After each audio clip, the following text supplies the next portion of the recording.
ញើពុកម៉ែស្រហោជានិច្ចដូចជាក្របពេញ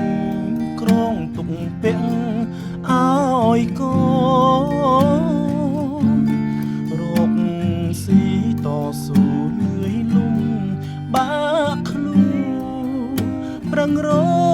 កឲ្យកូនស្រឡាញ់កូនធ្វើទីហ៊ានដៃត្រកងអោបតែកំភ្លើងការពីជាតិយើងចាញ់សត្រូវ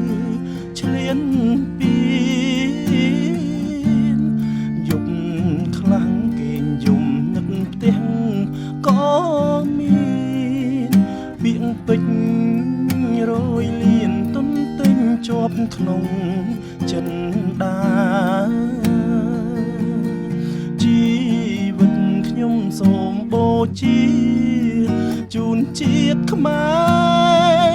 ធៀបជូនពុកម៉ែក្តីស្នេហ៍ទុកជូនសង្សារកើតជាកូនប្រុសមានឈាមសូវ័នមិនខ្លាចមរណារក្សាពុកផែនខេមរាផង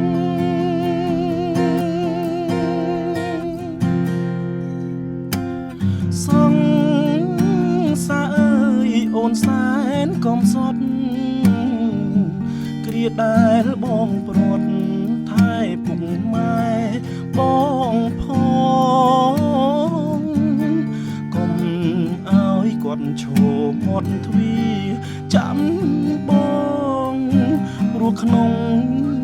បេះដូងបងវិលជួបជុំវិញហើយ